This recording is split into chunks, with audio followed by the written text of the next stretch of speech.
মাননীয় স্পিকার, আমাকে এই সংসদে বা এই মহান সংসদে এই উত্থাপিত আকারে বিলটি তুলবার জন্য আপনার কাছে অনুমতি প্রার্থনা করছি।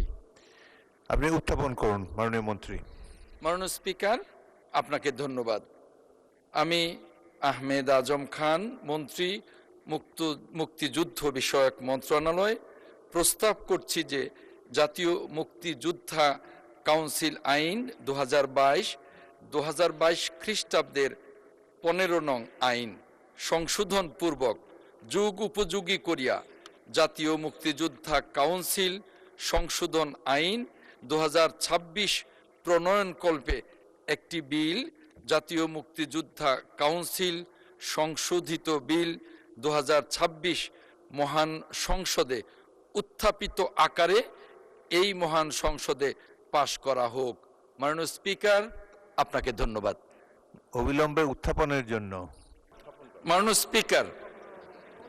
স্পিকার, আমি আহমেদ আজম খান, মন্ত্রী মুক্তিযুদ্ধ বিষয়ক মন্ত্রণালয়, প্রস্তাব করছি যে জাতীয় মুক্তিযোদ্ধা কাউন্সিল আইন 2022 খ্রিস্টাব্দের 15 নং আইন সংশোধন পূর্বক যুগ উপযোগী করিয়া জাতীয় মুক্তিযোদ্ধা কাউন্সিল সংশোধন আইন 2026 প্রণয়নকল্পে আনিত একটি বিল, জাতীয় মুক্তিযোদ্ধা কাউন্সিল সংশোধন বিল 2026 অবিলম্বে বিবেচনার জন্য গ্রহণ করা হোক।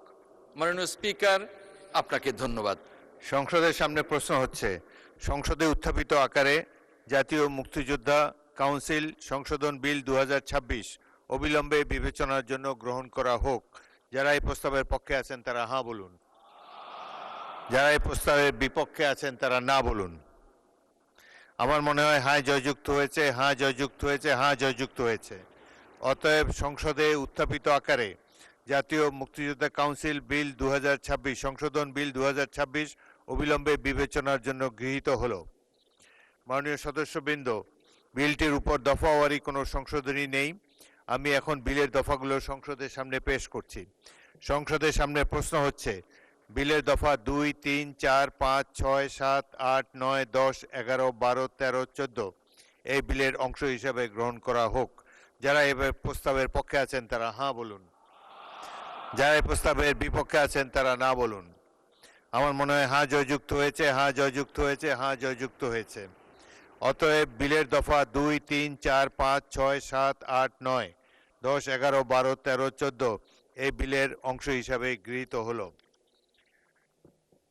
সংসদের সামনে প্রশ্ন হচ্ছে, বিলের 1 দফা বলবৎকরণ দফা প্রস্তাবনা প্রবর্তন এবং শিরোনামা এই বিলের অংশ হিসাবে গ্রহণ করা হোক। যারা এই প্রস্তাবের পক্ষে আছেন তারা হ্যাঁ বলুন, যারা এই প্রস্তাবের বিপক্ষে আছেন তারা না বলুন।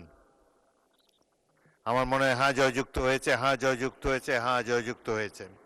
অতএব বিলের 1 দফা বলবৎকরণ দফা প্রস্তাবনা প্রবর্তন এবং শিরোনামা এই বিলের অংশ হিসাবে গৃহীত হল। মাননীয় মুক্তিযুদ্ধ বিষয়ক মন্ত্রী আহমদ আজম খান, আপনি বিলটি পাশ করার প্রস্তাব উত্থাপন করতে পারেন। মাননীয় স্পিকার, আপনাকে ধন্যবাদ। আমি আহমেদ আজম খান, মন্ত্রী মুক্তিযুদ্ধ বিষয়ক মন্ত্রণালয়, প্রস্তাব করছি যে জাতীয় মুক্তিযোদ্ধা কাউন্সিল আইন 2022 খ্রিস্টাব্দের 15 নং আইন সংশোধন পূর্বক যুগ উপযোগী করিয়া জাতীয় মুক্তিযোদ্ধা কাউন্সিল সংশোধন আইন 2026 প্রণয়নকল্পে আনিত একটি বিল, জাতীয় মুক্তিযোদ্ধা কাউন্সিল সংশোধন বিল 2026 মহান সংসদে উত্থাপিত আকারে পাশ করা হোক। মাননীয় স্পিকার, আপনাকে ধন্যবাদ। সংসদের সামনে প্রশ্ন হচ্ছে, সংসদে উত্থাপিত আকারে জাতীয় মুক্তিযোদ্ধা কাউন্সিল সংশোধন বিল 2026 পাশ করা হোক। যারা এই প্রস্তাবের পক্ষে আছেন তারা হ্যাঁ বলুন, যারা এই প্রস্তাবের বিপক্ষে আছেন তারা না বলুন। আমার মনে হয় হ্যাঁ জয়যুক্ত হয়েছে, হ্যাঁ জয়যুক্ত হয়েছে, হ্যাঁ জয়যুক্ত হয়েছে।